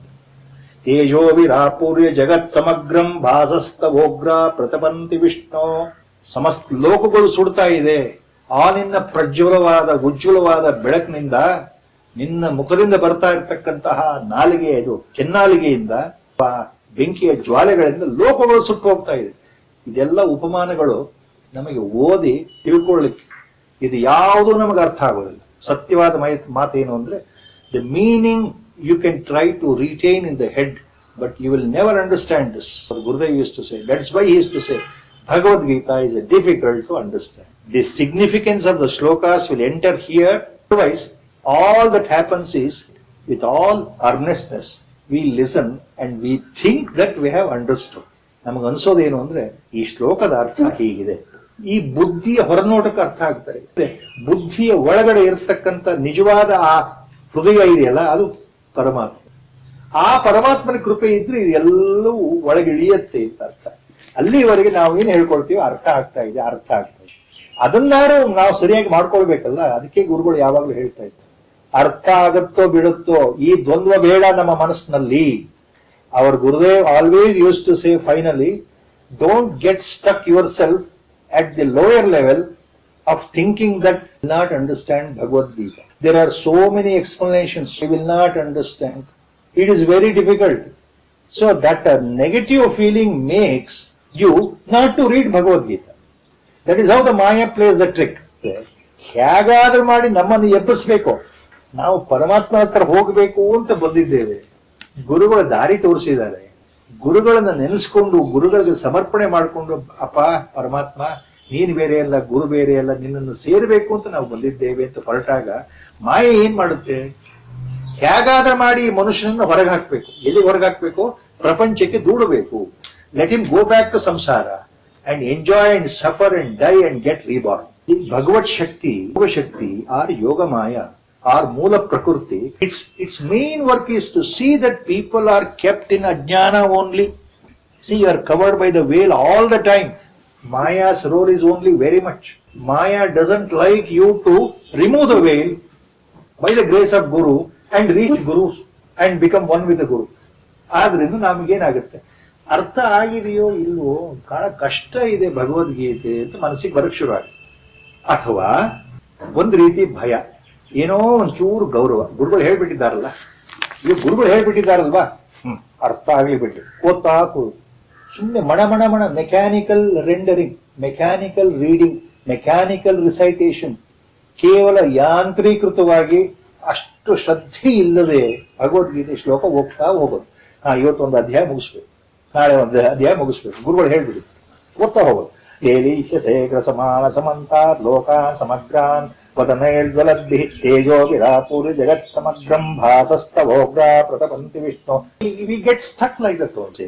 Why Bhagavad Gita is difficult to understand? At the feet of the Guru, Guru will never bless. He will never bless me. He knows what is happening here in the mind. Until I show through the mind that I am with the greatest shraddha, with the greatest belief, with greatest nishtha, with greatest conviction, I am at the feet of the Guru, requesting all the time in my life, morning to evening, Gurudeva, I don't know anything. Lead the way, I follow you. See that my mind gets purified. See that my raga and dveshas get totally nullified one by one, one by one, one by one. See that I give up all these attachments in my life, one by one, one by one. It may not happen in one day, Gurudeva. I know it because I am weak. Mentally, my mind is controlling myself, all my actions. See to it that mind becomes strong and pure. If that is my earnest request. ಈ ರೀತಿ ಭಾವ ನನ್ನಲ್ಲಿ ಪ್ರತಿ ದಿವಸವೂ ಇದ್ದರೆ, ಯಾವುದೋ ಒಂದು ಸಮಯದಲ್ಲಿ ಆ ಕಾಲ ಕೂಡಿ ಬಂದಾಗ ನಮ್ಮ ಸಂಸ್ಕಾರದಿಂದ ಹೋದ ಜನ್ಮಗಳ ಸಂಸ್ಕಾರ, ಆ ವಾಸನಾ ಕ್ಷಯ ಆಗ್ತಾ ಇದ್ದ ಹಾಗೆ, ಆ ಪಾಪಗಳು ನಶಿಸ್ತಾ ಇದ್ದ ಹಾಗೆ, ಆ ಸಮಯದಲ್ಲಿ ಗುರು ನಮಗೆ ಒಳಗಡೆಯಿಂದನೇ ನಮಗೆ ಕರುಣೆ ತೋರಿಸ್ತಾರೆ. ಯಾವಾಗ ಬೆಳಕು ಬರುತ್ತೆ ಅದು ನಮಗೆ ಚಿಂತೆ ಇರಬಾರದು. When I offer myself to my guru, where is the question of any doubt or any thinking happen, when it will happen, when it will happen. If I start thinking that when I will get enlightened, I will never get enlightened, because the very first I is there. ನಾನು ನಾನು ಅಂತ ಇರಬೇಕಾದ್ರೆ ಗುರುಗಳು ಯಾವಾಗಲೂ ತಮಾಷೆ ಹೇಳು, ಈ ನಾನು ನಾನು ಇದ್ದಾಗ ಏನಪ್ಪ ಪ್ರಯೋಜನ, ನಾನು ಸಾಯ್ಬೇಕು ಅಲ್ವಾ ಅಂತ ಹೇಳ್ತಾರೆ. I have to die, our Gurudev's words. Until I don't die, I means until I don't die, the real I will not surface, it is there only. ಅದು ಅಲ್ಲೇ ಇದೆ ಜ್ಞಾನ, ಸ್ವಯಂ ಪ್ರಕಾಶ. ಅದು ಯಾಕೆ ಹೊರಗೆ ಬರ್ತಾ ಇಲ್ಲ ಅಂದ್ರೆ ಸೂರ್ಯ ಅಲ್ಲೇ ಇದ್ದಾನೆ, ಮಧ್ಯಾಹ್ನ ಒಂದು ಕ್ಷಣ ಕಂಡಿದ್ದಾನೆ, ಇವಾಗ ಕಾಣ್ತಾ ಇಲ್ಲ, ಯಾಕೆಂದ್ರೆ ಮೋಡ ಅಡ್ಡ ಬಂದಿದೆ. See, the clouds have covered. So we think there is no sun. Sun is there only. Only thing it is not visible to me because the cloud is there. That cloud is the ajnana. That cloud has to go away. Then only I will be able to see the sun by His grace. ಇದೆಲ್ಲ ವಿಷಯಗಳು ಬರುತ್ತೆ ಒಂದಾಗಿ. ಆದ್ರಿಂದ ಇಲ್ಲಿ ಈಗ ಏನ್ ಮಾಡಬೇಕು, ಇವನು ಏನು ಅರ್ಥ ಆಗ್ತಾ ಇಲ್ವಲ್ಲ ಅರ್ಜುನನಿಗೆ. ಎಲ್ಲ ಲೋಕಗಳನ್ನ ನುಂಗ್ತಾ ಇದೆಯಲ್ಲಪ್ಪ ಪರಮಾತ್ಮ, ಚಪ್ಪರ್ಸ್ಕೊಂಡು ನುಂಗ್ತಾ ಇದೆಯಲ್ಲಪ್ಪ. ಜನಗಳು ಹೋಗೋದಲ್ಲ, ಲೋಕಗಳೇ ಹೋಗ್ತಾ ಇದೆಯಲ್ಲ. I am seeing that you are swallowing the entire world, not only animate inanimate thing in this world, the whole thing you are sweeping in one stroke. My god, what word we should is, because we have not seen capacity, nor we are Arjunas to experience what he has seen. ಆತನ ಮನಸ್ಸಲ್ಲಿ ಏನ್ ಆಗ್ತಾ ಇದೆ ನಮಗೆ ಈಗ ಅರ್ಥ ಆಗ್ಲಿಕ್ಕೆ ಸಾಧ್ಯ ಇಲ್ಲ. ಅಂದ್ರೆ ಆ ದೃಶ್ಯ, ಆ ಅನುಭವ, ಭಗವಂತನ ಕೃಪೆಯಿಂದ ಆದಂತಹ ದಿವ್ಯ ದೃಷ್ಟಿ ಅನುಭವ ಆತನಿಗೆ ಮಾತ್ರ ಇದೆ. ಇದು ಏನಾಗ್ತಾ ಇದೆ ಗೊತ್ತಾಗ್ತಾ ಇಲ್ವಲ್ಲ. ಈ doesn't know what is happening in front of him in his mental consciousness because of the, so when he is seeing the vision is sort of a delirium state. ಒಂಥರ ಮತಿಭ್ರಾಂತನಾಗಿ ಕೂತಿದ್ದಾನೆ ಅರ್ಜುನ. ಯಾಕೆಂದ್ರೆ ಈಗ ನೋಡ್ತಾ ಇದ್ದಾನೆ ಅಂದ್ರೆ ಕಣ್ಬಿಟ್ಟಲ್ಲ, ಆತನ ಮನಸ್ಸಿಗೆ ಎಲ್ಲವೂ ಗೋಚರ ಆಗ್ತಾ ಇದೆಯಲ್ಲ. ಏನ್ ಹೇಳ್ಬೇಕು, ಏನಾಗ್ತಾ ಇದೆಯಲ್ಲ, ಇದೆಲ್ಲ ಯಾರು ಅಂತಾನೆ ಕಾಣ್ತಾ ಇಲ್ಲ ಅವನು. ಕೊನೆಗೆ ನಡುಕ್ತಾ ಹೆದರ್ಕೊಂಡು ಮತ್ತೆ ಹೇಳಿದ್ದನ್ನೇ ಹೇಳ್ತಾ ನೀನು ಯಾರಪ್ಪ ನೀನು ನನಗೆ ಅರ್ಥ ಆಗ್ತಾ ಇಲ್ವಲ್ಲಪ್ಪ. ವಿಷ್ಣು ಪರಮಾತ್ಮನ, ಕೃಷ್ಣನ, ನನ್ನ ಸಖಾನ, ನನ್ನ ಬಂಧುನ, ನನ್ನ ಬಳಗವ, ನನ್ನ ತಾಯಿಯ ಸೋದರ ಅಳಿಯನ ನೀನು, ನನಗೇನು ಅರ್ಥ ಆಗ್ತಾ ಇಲ್ವಲ್ಲಪ್ಪ, ಯಾರು ನೀನು ಕೊನೆಗೆ ಅನ್ನೋ ಪ್ರಶ್ನೆ ಯಾಕೆ ಬಂತು? ಹುಟ್ಟಿದಾಗಿಂದ ನಾವು ನಮ್ಮ ತಂದೆಯನ್ನು ನೋಡಿದ್ದೇವೆ, ನಮ್ಮ ತಾಯಿಯನ್ನ ನೋಡಿದ್ದೇವೆ. ಎಷ್ಟೇ ಬೈಲಿ ಹೊಡಿಲಿ ಏನೇ ಮಾಡ್ಲಿ ತಂದೆ ನಮಗೆ ತಂದೆ ಅಂತ ಗೊತ್ತಿರುತ್ತೆ. ಎಷ್ಟೇ ಪ್ರೀತಿ ತೋರಿಸ್ಲಿ ಮುದ್ದು ಮಾಡ್ಲಿ ನಮಗೆ ಗೊತ್ತಿರುತ್ತೆ ಇವರು ತಾಯಿ ಅಂತ. ಯಾವ ಕ್ಷಣಕ್ಕೂ ಇವರು ತಾಯಿ ಅಲ್ಲ. ನೀನ್ ಯಾರು ಅಂತ ತಾಯಿನ ಯಾರು ಕೇಳಲ್ಲ, ನೀನ್ ಯಾರು ಅಂತ ಅಪ್ಪನ ಯಾರು ಕೇಳಲ್ಲ. ಆದ್ರೆ ನೀನ್ ಯಾರು ಅಂತ ಅರ್ಜುನ ಕೇಳ್ತಾ ಇದ್ದಾನ. ಮುಂದಿನ ಶ್ಲೋಕದಲ್ಲಿ the next shloka explains the total mental confusion bordering on the state of fix. ಅಖ್ಯಾಹಿ ಮೇಕೋ ಭಗವಾನುಗ್ರ ರೂಪೋ ನಮೋಸ್ತು ತೇ ದೇವ ವರ ಪ್ರಸೀದ ವಿಜ್ಞಾತುಮಿಚ್ಛಾಮಿ ಭವಂತಮಾದ್ಯಂ ನಹಿ ಪ್ರಜಾನಾಮಿ ತವ ಪ್ರವೃತ್ತಿಂ. ವಿಜ್ಞಾತುಮಿಚ್ಛಾಮಿ ನಹಿ ಪ್ರಜಾನಾಮಿ, ನಹಿ ಪ್ರಜಾನಾಮಿ, ನನಗೆ ಏನು ಗೊತ್ತಿಲ್ಲಪ್ಪ. ಹೇ ಭಗವಂತ ವಿಷ್ಣು ಏನಂತ ಕರಿಬೇಕು ನನಗೆ ಏನು ಗೊತ್ತಾಗ್ತಾ ಇಲ್ಲ. ವಿಜ್ಞಾತುಮಿಚ್ಛಾಮಿ, ನನಗೆ ಗೊತ್ತಿಲ್ಲದೆ ಇರೋದ್ರಿಂದ ಈಗ ನನಗೆ ಬುದ್ಧಿ ಬಂದು ಏನನ್ನಿಸ್ತಾ ಇದೆ ಅಂದ್ರೆ ನೀನು ಯಾರು. ತಾತ್ವಿಕವಾಗಿ ಏಕನಿಷ್ಠೆಯಿಂದ ನನ್ನ ಪ್ರಶ್ನೆ ಈಗ ನನಗೆ ಅರ್ಥ ಆಯಿತು, ನನಗೇನು ಗೊತ್ತಿಲ್ಲ.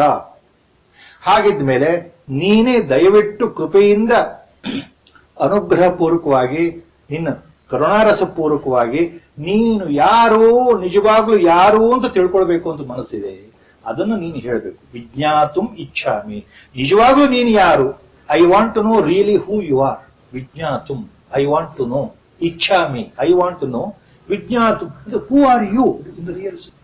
ಯಾಕೆ ಅಂದ್ರೆ ನಹಿ ಪ್ರಜಾನಾಮಿ, ನನಗೆ ಏನು ಗೊತ್ತಿಲ್ಲ. I don't know anything. ಅಖ್ಯಾಹಿ ಮೇಕೋ ಭವಾನುಗ್ರ ರೂಪೋ ನಮೋಸ್ತು ತೇ ದೇವ ವರ ಪ್ರಸೀದ. ಮೇ ಅಖ್ಯಾಹಿ, ಮೇ ಅಖ್ಯಾಹಿ ಅಂದ್ರೆ ನನಗೆ ಹೇಳಪ್ಪ ಪರಮಾತ್ಮ. ಅಖ್ಯಾಹಿ ಅಂದ್ರೆ please tell me O lord, lord of the lord, please tell me. ಅಖ್ಯಾಹಿ ಭವಾನ್ ಉಗ್ರ ರೂಪ, ವರ್ಡ್ ಟು ಲಾರ್ಡ್ ಭವಾನ್. ಕಹ ಉಗ್ರ ರೂಪ, ಈಗ ನಾನು ನೋಡ್ತಾ ಇರತಕ್ಕಂಥ ಉಗ್ರವಾದ ಸ್ವರೂಪ ಯಾವುದು ಯಾವುದು ಯಾವುದು? ಸೊ ಭವಾನ್ ಕಹ ಅಖ್ಯಾಹಿ ಮೇ, ನೀನು ಯಾರು ಅನ್ನೋದನ್ನು ದಯವಿಟ್ಟು ನನಗೆ ಹೇಳು. ನಮೋಸ್ತುತೆ ದೇವವರ, ನನಗೆ ಕರುಣೆಯಿಂದ ನನ್ನ ಮೇಲೆ compassion, show me that compassion mercy, come down to my level O Lord. Please tell me, begging you repeatedly with folded hands, te namaha, te namaha, ನಿನಗೆ ನಮಸ್ಕಾರ ಮಾಡ್ತಾ ಇದ್ದೇನೆ. So with all the earnestness now he is talking. ವಿಜ್ಞಾತುಂ ಇಚ್ಛಾಮಿ ಭವಂತಮಾದ್ಯಂ ನಹಿ ಪ್ರಜಾನಾಮಿ ತವ ಪ್ರವೃತ್ತಿಂ. ನಹಿ ಪ್ರಜಾನಾಮಿ ತವ ಪ್ರವೃತ್ತಿಂ. ಪ್ರವೃತ್ತಿ means ಕಾರ್ಯವೈಖರಿ, ಕಾರ್ಯತಂತ್ರ. ನಿನ್ನ ಕಾರ್ಯ, ಈ ನಿನ್ನ ಕೆಲಸ, ಈ ನಿನ್ನ ಇರುವಿಕೆ, ಈ ನಿನ್ನ ಪ್ರಕಟವಾಗುವಿಕೆ, ನಿನ್ನ ಈ ಅವತಾರ ಯಾತಕ್ಕೆ, ಯಾವ ಕಾರ್ಯಕ್ಕೋಸ್ಕರ ಇದೆ, ಯಾವ ಕೆಲಸಕ್ಕೋಸ್ಕರ ಇದೆ ನನಗೆ ಗೊತ್ತಾಗ್ತಾ ಇದೆ. ನಿನ್ನ ಈ ರೂಪದ ಮುಖ್ಯ ಉದ್ದೇಶ ಏನು? ವಿಜ್ಞಾತುಂ ಇಚ್ಛಾಮಿ ಅಖ್ಯಾಹಿನೇ. ಅದು ದಯವಿಟ್ಟು ನನಗೆ ತಿಳಿಸು, ನಾನು ತಿಳ್ಕೊಳ್ಬೇಕು ಅಂತ ಆಸೆ ಇದೆಯಲ್ಲ. Tell me who are you, dear Lord, I want to know. With such a terrible form for showing yourself, I bow my head with the folded hands. I pay my obeisance. Please, please, please tell me who you are. Here, one point that is there in Scientist Search for Truth, where he has explained that in some sentences only. He explained later orally about that. Why it is difficult. Why it is difficult. Why realized Mahatmas, great sages, great saints, great rishis, Brahmajnani gurus, most of the time keep quiet. That point he was telling here. ನಮ್ಮ ಅನುಭವಕ್ಕೆ ನಮ್ಮ ದೇಶದ ಮಹಾತ್ಮರ ಜೀವನ ಚರಿತ್ರೆಯನ್ನು ನೋಡಿದರೆ ಬಹಳಷ್ಟು ಜನ ಮಹಾತ್ಮರು, ಜ್ಞಾನಿಗಳು, ಬ್ರಹ್ಮಜ್ಞಾನಿಗಳು, ತತ್ವವೇತ್ತರು, ಬಹಳಷ್ಟು ಜನ ಸಾಮಾನ್ಯವಾಗಿ ಯಾರಿಗೂ ಏನೂ ಹೇಳದೆ ತಮ್ಮ ಜೀವನವನ್ನು ಮುಗಿಸ್ತಾರೆ, ಜೀವನ ಯಾತ್ರೆಯನ್ನು ಮುಗಿಸ್ತಾರೆ. ಹೆಚ್ಚು ಮಾತನಾಡೋದಿಲ್ಲ, ಏನು ಹೇಳೋದಿಲ್ಲ ಹೆಚ್ಚಿನ ಮಟ್ಟಿಗೆ. ಕೆಲವು ಸಂದರ್ಭದಲ್ಲಿ ತಮ್ಮ ಶಿಷ್ಯರಿಗೆ ಮಾತ್ರ ಅವರು ಕೆಲವು ವಿಷಯನ ಹೇಳ್ತಾರೆ ಹೊರತು ಜನ ಸಮುದಾಯಕ್ಕೆ ಏನನ್ನೂ ಹೆಚ್ಚು ಹೇಳೋದಿಲ್ಲ. ಮೌನದಲ್ಲೇ ಇರ್ತಾರೆ ಹೆಚ್ಚಿನ ಮಟ್ಟಿಗೆ. ಅವರಿಗೆ ಉಪದೇಶ ಮಾಡಬೇಕು ಅನ್ನೋ ಆಸೆ ಆಗಲಿ, ವೈಯಕ್ತಿಕ ಆಸೆ ಯಾವುದೂ ಇಲ್ಲ. ದೈವ ಸಂಕಲ್ಪವೇ ಅವರ ಸಂಕಲ್ಪ, ಆ ಸತ್ಸಂಕಲ್ಪವೇ ಅವರ ಸಂಕಲ್ಪ. ಅವರು ಸತ್ಸ್ವರೂಪರಾಗೇ ಇರೋದ್ರಿಂದ ಆ ಭಗವತ್ ಸಂಕಲ್ಪ ಇದ್ರೆ ಅವರು ಉಪದೇಶ ಮಾಡ್ತಾರೆ. ಜ್ಞಾನದ ಭೂಮಿಕೆಯಲ್ಲಿ ಇವೆಲ್ಲ ಬರುತ್ತೆ. ವೇದಾಂತದಲ್ಲಿ ಬರ್ತಕ್ಕಂಥ ಜ್ಞಾನ ಭೂಮಿಕೆಗಳಲ್ಲಿ ಸತ್ವಾಪತ್ತಿ 4ನೇ ಭೂಮಿಕೆಯಿಂದ ಶುರು ಮಾಡಿದ್ರೆ ಅದನ್ನ ಬ್ರಹ್ಮವಿದ ಅಂತ ಹೇಳ್ತೇವೆ. ಇನ್ನೊಂದು ಅರ್ಥವಿಲ್ಲ. ಬ್ರಹ್ಮವಿದ, ಬ್ರಹ್ಮಜ್ಞಾನಿಗಳು, realise souls are called, masters are called ಬ್ರಹ್ಮವಿದ, ಜ್ಞಾನದ ಒಂದು ಭೂಮಿಕೆ. ಬ್ರಹ್ಮವಿದ್ವರ ನೆಕ್ಸ್ಟ್, ದೇರ್ ಆಲ್ಸೋ ಜ್ಞಾನೀಸ್. ಬ್ರಹ್ಮವಿದ್ವರೀಯ, third type of jnanis, that is also they are jnanis. Brahmavid Varishtha, the fourth one. Names are different, but they are all jnanis, all realize the source. As our Gurudev used to say, Brahmavid, Brahmavidvara, Brahmavidvariya, Brahmavid Varishtha. Brahmavid Varishtha is one of the rare states, that is what we call Avadhuta Sthiti, Unmani Sthiti. ಮಹಾನ್ ಅವಧೂತರಿಗೆ ಬ್ರಹ್ಮವಿದ್ ವರಿಷ್ಠ ಅಂತ ಹೇಳ್ತಾರೆ. ಜ್ಞಾನಭೂಮಿಗೆ 7ನೇ ಕೊನೆ ಭಾಗ, ಕೊನೆ ಹಂತ. ಬ್ರಹ್ಮವಿದರು ಬ್ರಹ್ಮಜ್ಞಾನಿಗಳೇ. ಆ ಬ್ರಹ್ಮಜ್ಞಾನಿಗಳು ಯಾರು ಆ ಹಂತದಲ್ಲಿ ಇರ್ತಾರೆ, ಜ್ಞಾನದ 4ನೇ ಭೂಮಿಕೆಯಲ್ಲಿ ಇರ್ತಾರೆ, ಅವರು ಉಪದೇಶ ಮಾಡ್ತಾರೆ, ಉಪದೇಶವನ್ನು ಮಾಡ್ತಾನೆ ಇರ್ತಾರೆ. ತಮ್ಮ ಅನುಯಾಯಿಗಳಿಗೆ, ಭಕ್ತರಿಗೆ, ಅಂತರಂಗ ಶಿಷ್ಯರಿಗೆ ಉಪದೇಶ ಮಾಡ್ತಾರೆ. ಬ್ರಹ್ಮವಿದ್ವರ, ಅವರು ಉಪದೇಶ ಮಾಡ್ತಾರೆ. ಬ್ರಹ್ಮವಿದ್ ವರೀಯ, ಅಲ್ಲಿ ಉಪದೇಶ ಕಡಿಮೆ. ನಾನು ಬಹಳ ವೇಗವಾಗಿ ಹೇಳ್ತಾ ಇದ್ದೇನೆ. ಬ್ರಹ್ಮವಿದ್ ವರಿಷ್ಠ ಸ್ಥಿತಿಯಲ್ಲಿ ಯಾವ ಉಪದೇಶವೂ ಇರೋದಿಲ್ಲ ಅಂತ. ಅಂದ್ರೆ ಮೂಲ ಅರ್ಥ ಏನು ಅಂದ್ರೆ, ನಮ್ಮ ಗುರುಗಳು ಹೇಳಿದ್ರು, ಯಾತಕ್ಕೆ ಎಲ್ಲರಿಗೂ ಬ್ರಹ್ಮಜ್ಞಾನದ ಬಗ್ಗೆ ಉಪದೇಶ ಜ್ಞಾನಿಗಳು ಮಾಡಲ್ಲ ಅಂದ್ರೆ ಅರ್ಥ ಆಗಲ್ಲ ಅಂತ. All jnanis will not explain what is jnana to each and every one, because ಅಧಿಕಾರ ಭೇದ ಇರೋದ್ರಿಂದ ಸೋಪಾನ ಮಾರ್ಗದಲ್ಲಿ ಯಾರಿಗೆ ಎಷ್ಟು ಹೇಳಬೇಕು ಅಷ್ಟೇ ಹೇಳೋದು, ಎಲ್ಲವನ್ನೂ ಎಲ್ಲರಿಗೂ ಹೇಳೋದೇ ಇಲ್ಲ ಜ್ಞಾನಿಗಳು ಅಂತ. He will not explain everything to everyone. Go back, our Gurudev's pet shloka is there. He was fond of some very important shlokas in Bhagavad Gita. In the 2nd chapter only it is there. And it is there in why a jnani will not explain about Atman or Brahman. ಜ್ಞಾನಿಯು ಎಲ್ಲರಿಗೂ ಆತ್ಮಸ್ವರೂಪ ಅಥವಾ ಬ್ರಹ್ಮಸ್ವರೂಪ, ಪರತತ್ವ, ಪರಬ್ರಹ್ಮ ತತ್ವದ ಬಗ್ಗೆ ಯಾಕೆ ಹೇಳೋದಿಲ್ಲ? ಯಾಕೆ? ಭಗವದ್ಗೀತೆನಲ್ಲೇ ಉತ್ತರ ಇದೆ. ಅದನ್ನೇ ನಮ್ಮ ಗುರುಗಳು ಬಹಳ ಯಾವಾಗಲೂ ಅದನ್ನ ನೆನೆಸ್ಕೊಳ್ತಾ ಇದ್ರು. ಅವ್ರ ಕೆಲವು ಶ್ಲೋಕಗಳು ಬಹಳ ಪ್ರಿಯ ನಮ್ಮ ಗುರುಗಳಿಗೆ. ಆಶ್ಚರ್ಯವತ್ ಪಶ್ಯತಿ ಕಶ್ಚಿದೇನಾಂ ಆಶ್ಚರ್ಯವತ್ ವದತಿ ತಥೈವ ಚಾನ್ಯಂ ಆಶ್ಚರ್ಯವಚ್ಚೈನ ಮನ್ಯಃ ಶೃಣೋತಿ ಶುತ್ವಾನೇಪಿ ವೇದನ ಕಶ್ಚಿತ್ ಭವೇತ್ ಶ್ರುತ್ವಾಪ್ಯೇನ. I get sometimes stumbled upon because I don't remember the sloka. That is a drawback of this person. Shrutvapyena ವೇದನ ಶ್ರುತ್ವಾಪ್ಯೇನ ವೇದನ ಕಶ್ಚಿತ್ ಏನ. ಆಶ್ಚರ್ಯವತ್ ಪಶ್ಯತಿ ಕಶ್ಚಿತ್. ಯಾರೋ ಒಬ್ಬ 1000ದಲ್ಲಿ ಲಕ್ಷದಲ್ಲಿ ಒಬ್ಬ ಜ್ಞಾನಿಗೆ ಆ ಬ್ರಹ್ಮಜ್ಞಾನ ಸ್ವಯಂ ಪ್ರಕಾಶ ಜ್ಞಾನೋತ್ಪತ್ತಿ ಆದಾಗ, ಒಳಗಡೆ ಇರುವ ವಸ್ತು ಪ್ರಕಾಶವಾದಾಗ, ಸ್ವಸ್ವರೂಪ ದರ್ಶನ ಆದಾಗ, ಸ್ವಯಂ ದರ್ಶನ ಆದಾಗ ಅಂತ ಅರ್ಥ. ಆತ್ಮದರ್ಶನ ಆದಾಗ ಆಶ್ಚರ್ಯ ನೋಡ್ತಾನೆ ಅಂತ ಹೇಳಿ ನಮ್ಮ ಗುರುಗಳು ಹೇಳ್ತಾ ಇದ್ರು. ಪಡೆಯೋರ್ಗು ಎಷ್ಟು ಕಷ್ಟ ಸಾಧನೆ, ಪಡೆದ ಮೇಲೆ ಓ ಇದು ಇಷ್ಟೇನಾ, ಇದು ಇದು ಇದು ನನಗೆ ಇದು ಎಷ್ಟು ಸುಲಭ ಅಂತ ಗುರುಗಳು ಹೇಳ್ತಾ ಇದ್ರು. ಆತ್ಮ ಸಾಕ್ಷಾತ್ಕಾರ ಆಗೋವರೆಗೂ ಎಷ್ಟು ಕಷ್ಟ ಪಡಬೇಕು. ಆದ ನಂತರ ಗುರುಗಳು ಏನ್ ಹೇಳ್ತಾ ಇದ್ರು, ಅಯ್ಯೋ ಎಷ್ಟು ಸುಲಭ ಇದು, ಎಲ್ಲರೊಳಗೂ ಆತ್ಮ ಬೆಳಗ್ತಾ ಇದ್ದಾನೆ, ಅದನ್ನ ಕಂಡುಹಿಡಿಯಕ್ಕೆ ಇಷ್ಟೆಲ್ಲಾ ಸಾಧನೆ ಮಾಡ್ಬೇಕಾ. ಆತ್ಮದರ್ಶನವಾದಾಗ ಜ್ಞಾನಿಗೆ ಮಹಾ ಆಶ್ಚರ್ಯವಾಗತ್ತೆ. ಆಶ್ಚರ್ಯವತ್ ಪಶ್ಯತಿ ಕಶ್ಚಿತ್. ಏನಾಮಂದ್ರೆ ಈ ಆತ್ಮ ಸ್ವರೂಪವನ್ನು, ಬ್ರಹ್ಮಜ್ಞಾನವನ್ನ ಅನುಭವಿಸಿದಂತ ಆ ಅರಿವಿನಲ್ಲಿ ಒಂದಾದ ನಂತರ ಅವರಿಗೆ ಆಶ್ಚರ್ಯವಾಗತ್ತೆ. ಆಶ್ಚರ್ಯವತ್ ವದತಿ ತಥೈವ ಚ ಅನ್ಯಂ. ಇನ್ನು ಅದನ್ನು ಉಪದೇಶ ಮಾಡಬೇಕು ಅಂದ್ರೆ, ಆದ ಅನುಭವವನ್ನ ತನ್ನ ಶಿಷ್ಯರಿಗೆ ಹೇಳಬೇಕು ಅಂದ್ರೆ ಅದನ್ನ ಆಶ್ಚರ್ಯದಿಂದ ಹೇಳ್ತಾರೆ. ಬಹಳ ಆಶ್ಚರ್ಯದಿಂದ ಕೇಳೋರಿಗೆ, ನೋಡಪ್ಪ ಆತ್ಮಜ್ಞಾನ ಅಂದ್ರೆ ಏನು, ಅದನ್ನ ಆತ್ಮ ಅಂದ್ರೆ ಹೀಗೆ ಅಂತಲ್ಲ, ಯಾವುದು ಆತ್ಮವಲ್ಲ ನಿಷೇಧಾತ್ಮಕ ರೀತಿಯಿಂದ ಹೇಳ್ತಾ ಹೋಗ್ತಾರೆ. ಜ್ಞಾನದ ಪ್ರಸಾರ ಇದಲ್ಲ ಇದಲ್ಲ ಇದಲ್ಲ, ಇದು ಆತ್ಮ ಅಲ್ಲ ಇದು ಆತ್ಮ ಅಲ್ಲ ಅಂತ ಹೇಳ್ತಾ ಹೋಗ್ತಾರೆ. ಆಶ್ಚರ್ಯವಚ್ಚೈನ ಅನ್ಯ ಶೃಣೋತಿ. ಆಶ್ಚರ್ಯವಚ್ಚ ಏನ ಅನ್ಯ ಶೃಣೋತಿ.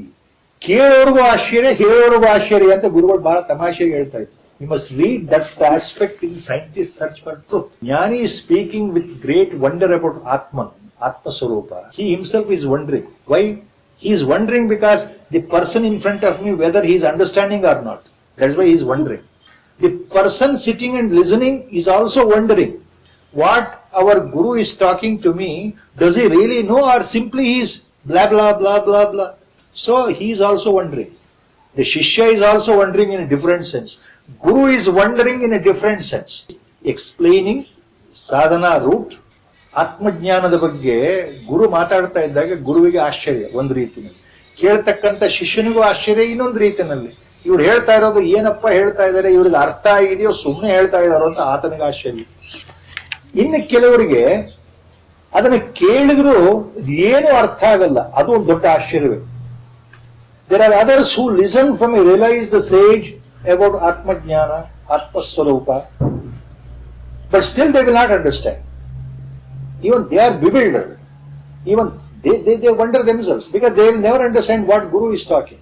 ಈ ಪ್ರಸಂಗವನ್ನ ನಮ್ಮ ಗುರುಗಳು, the Scientist Search for Truth, he has explained so beautifully about how his Guru, our Parama Guru, was talking on this. It is difficult to understand, and the point is that very difficult to understand. Arjuna is asking, Lord, who are you? Please come and tell me. However much he tries to understand, the point is the mind and the buddhi cannot reach. Mind and buddhi both cannot reach. It is limited. Buddhi is limited, mind is limited. Because they belong to this jada padartha called body. ಈ ಭೂಮಿಯಲ್ಲಿ ಉತ್ಪತ್ತಿಯಾಗಿರತಕ್ಕಂಥ ಪಂಚಭೂತಾತ್ಮಕವಾದಂಥ ಈ ಶರೀರದಲ್ಲಿ ಮನಸ್ಸು ಬುದ್ಧಿ ಇರೋದ್ರಿಂದ, ಅವೆಲ್ಲವೂ ಜಡ ಇರೋದ್ರಿಂದ, ಜಡ ಪ್ರಕೃತಿ ಆಗಿರೋದ್ರಿಂದ, ಯಾವುದು ಹುಟ್ಟುತ್ತೋ ಅದು ಒಂದು ಸಲ ನಾಶವಾಗೋದ್ರಿಂದ ಮನಸ್ಸಿಗಾಗ್ಲಿ ಬುದ್ಧಿಗಾಗ್ಲಿ ಪರಮಾತ್ಮ ತತ್ವ ಏನು ಅಂತ ಅರ್ಥ ಆಗ್ಲಿಕ್ಕೆ ಸಾಧ್ಯ ಇಲ್ಲ. ಅದು ನೇರವಾದ ಅನುಭವ, ಅದು ತಾನೇ ತಾನಾಗಿರ್ತಕ್ಕಂಥ ತಾನೇ ತಾನಾದ ಅರಿವಿನ ಅನುಭವ. ಆ ಅರಿವಿನಲ್ಲಿ ಒಂದಾಗಿ ಇರೋದೇ ಆ ಸತ್ಯ. ಅದನ್ನ ಹೇಳೋದು ಹೇಗೆ, ಅದನ್ನ ಅನುಭವಿಸೋದು ಹೇಗೆ ಅಂತಂದ್ರೆ, ಮನಸ್ಸಿನಿಂದ ನೀವು ನೋಡ್ಲಿಕ್ಕೆ ಆಗಲ್ಲ, ಬುದ್ಧಿಯಿಂದ ವಿಚಾರ ಮಾಡ್ಲಿಕ್ಕೆ ಆಗಲ್ಲ. neither the mind can imagine nor the buddhi can what is atma, what is paramatma tattva, what is paramatma. ಎಷ್ಟೇ ನಾವು ಯೋಚನೆ ಮಾಡಿದ್ರು ಅರ್ಥ ಆಗಲ್ಲ. ಇದೆಲ್ಲ ಭಾವ ಅರ್ಜುನನಲ್ಲಿದೆ. ಯಾಕೆ? ಆತ ನೋಡಿದ್ದು ಕೇವಲ ಒಂದು ಭಾಗ ಮಾತ್ರ. See, Lord showed only one aspect of his Vishwarupa to him, granting divine vision. Lord has not shown everything because it cannot be shown. ತೋರಿಸ್ಲಿಕ್ಕೆ ಸಾಧ್ಯ ಇಲ್ಲ. ಮನುಷ್ಯ ಮಾತ್ರದವರೆಗೆ ಅದನ್ನು ತೋರಿಸ್ಲಿಕ್ಕೆ ಸಾಧ್ಯ ಇಲ್ಲ, ನೋಡ್ಲಿಕ್ಕೂ ಸಾಧ್ಯ ಇಲ್ಲ. The whole Absolute truth is always absolute truth. It cannot be explained, it cannot be shown, you cannot see it. When Upanishads are very clear on these lines, how a human being can visualize and see and try to explain ಅಂತ ಅರ್ಥ ಅದು. ಮಾತುಗಳಿಂದ ಭಗವಂತ ಹೀಗೆ ಹಾಗೆ ಅಂತ ವರ್ಣಿಸ್ಲಿಕ್ಕೆ ಸಾಧ್ಯವೇ ಇಲ್ಲ. ಮನಸ್ಸಿನಿಂದ ಊಹೆ ಮಾಡಿಕೊಳ್ಳಕ್ಕೂ ಸಾಧ್ಯ ಇಲ್ಲ. ಬಹಳ ಘಂಟಾಘೋಷವಾಗಿ ಉಪನಿಷತ್ತುಗಳು ಇದನ್ನ ಮೊದಲೇ ಹೇಳ್ಬಿಟ್ಟಿದೆಯಲ್ಲ. ಆದ್ರಿಂದ ನೇತಿ ಪ್ರಕ್ರಿಯೆಯಿಂದ ಹೋಗ್ಬೇಕು. ಭಗವಂತ ಯಾವುದು, ಭಗವಂತ ಯಾರು ಅಂತ ಕೇಳೋ ಬದಲು ಯಾವುದು ಭಗವಂತ ಅಲ್ಲ, ಆತ್ಮ ಅಂದ್ರೆ ಏನು ಅಂತ ಕೇಳೋ ಬದಲು ಯಾವುದು ಆತ್ಮ ಅಲ್ಲ ಅಂದ್ರೆ ಆತ್ಮ ಏನು ಅಂತ ವಿಚಾರ ಮಾಡ್ಬೇಕಾದ್ರೆ ಅನಾತ್ಮ ಯಾವುದು ಅಂತ ಮೊದಲು ತಿಳ್ಕೊಳ್ಬೇಕು. ಆತ್ಮ ಅನಾತ್ಮ ಸಂಬಂಧ, ಯಾವುದು ಅನಾತ್ಮ, ಯಾವುದು ಮಿಥ್ಯ, ಯಾವುದು ಸತ್ಯವಲ್ಲ, ನಿಷೇಧ ಪ್ರವೃತ್ತಿಯಿಂದ ಸಂಹಾರ ಕ್ರಿಯೆಯಿಂದ ಹೋದ್ರೆ ಕೊನೆಗೆ ಅಖಂಡವಾಗಿ ಪರಿಪೂರ್ಣವಾಗಿ ಅಪರಿಚ್ಛಿನ್ನವಾಗಿ ಯಾವುದು ಉಳಿಯುತ್ತೋ ಆ ವಸ್ತುವೇ ರೂಪ, ಆ ವಸ್ತುವೇ ನಾನು ಅನ್ನೋ ಅನುಭವ ಕೊನೆಗೆ ಬರುತ್ತದೆ. ಅದು ಬರಬೇಕಾದ್ರೆ ಇದು ಯಾವುದು ಆತ್ಮವಲ್ಲ, ಇದು ಯಾವುದು ಬ್ರಹ್ಮಸ್ವರೂಪ ಅಲ್ಲ, ಇದು ಯಾವುದು ಪರಬ್ರಹ್ಮ ತತ್ವ ಅಲ್ಲ, ಒಂದೊಂದನೇ ಅಲ್ಲಗಳಿತಾ ಹೋಗೋದು. So you have to discard all the beliefs and systems what we have about the body and mind and intellect. You have to give up all these feelings. That's why our Gurudev used to make one simple point all the time. He used to say, add the Phillips. He used to give one sentence, very famous. Sadhana means giving up, dash, dash, dash. You add. ಸಾಧನೆ ಅಂದ್ರೆ ಬಿಡೋದು. ಗುರುಗಳು ಯಾವಾಗಲೂ ಹೇಳ್ತಾ ಇದ್ರು, ಏನು ಸಾಧನೆ? ಸಾಧನೆ ಅಂದ್ರೆ ಬಿಡೋದು ಅಂತ ಹೇಳ್ತಾ ಇದ್ರು. ಏನು ಬಿಡೋದು ಗುರುಗಳೇ ಅಂತ ಕೇಳಿದ್ರೆ ಅದು ನಿನಗೆ ಬಿಟ್ಟಿತ್ತು. ಏನು ಬಿಡಬೇಕು ನೀನೇ ಯೋಚನೆ ಮಾಡು. Such a simple phrase conveys the whole meaning. Sadhana means giving up. All Mahatmans know the truth. Their way of talking is different. In Tiruvannamalai he used to say one beautiful sentence, translated into English. All the efforts are ultimately to remain effortless. That is a beautiful English translation of what Bhagavan said. All our efforts, means sadhana, are ultimately to remain effortless. So ಇದನ್ನ ಪದೇ ಪದೇ ಎಲ್ಲ ಮಹಾತ್ಮರಿಗೂ ಅರ್ಥವಾಗಿರತಕ್ಕಂತ ಆ ವಿಶ್ವ ತತ್ವ ಇದೆಯಲ್ಲ, ಆತ್ಮಸ್ವರೂಪ, ಹೇಗೆ ಅರ್ಥೈಸ್ಕೊಳ್ಬೇಕು ಅಂತ ಅರ್ಜುನನ್ ಪ್ರಶ್ನೆ. ಆದ್ರಿಂದ ಕೇಳ್ತಾನೆ, ಯಾರಪ್ಪ ನೀನು ಭಗವಂತ, ನೀನು ಯಾರು, ನನಗೆ ತಿಳ್ಕೊಳ್ಬೇಕು ಅಂತ ಇಚ್ಛೆ ಆಗಿದೆ. ಗುರುಗಳ ಸಂಕಲ್ಪ ಇಲ್ಲಿಗೆ ಮುಗಿಸ್ತಾ ಇದ್ದೇವೆ. ವಸುದೇವ ಸುತಂ ದೇವಂ ಕಂಸಚಾಣೂರಮರ್ದನಂ ದೇವಕೀ ಪರಮಾನಂದಂ ಕೃಷ್ಣಂ ವಂದೇ ಜಗದ್ಗುರುಂ ಮೂಕಂ ಕರೋತಿ ವಾಚಾಲಂ ಪಂಗುಂ ಲಂಘಯತೆ ಗಿರಿಂ ಯತ್ಕೃಪಾತಮಹಂ ವಂದೇ ಪರಮಾನಂದಮಾಧವಂ ನಾರಾಯಣಂ ನಮಸ್ಕೃತ್ಯ ನರಂ ಚೈವ ನರೋತ್ತಮಂ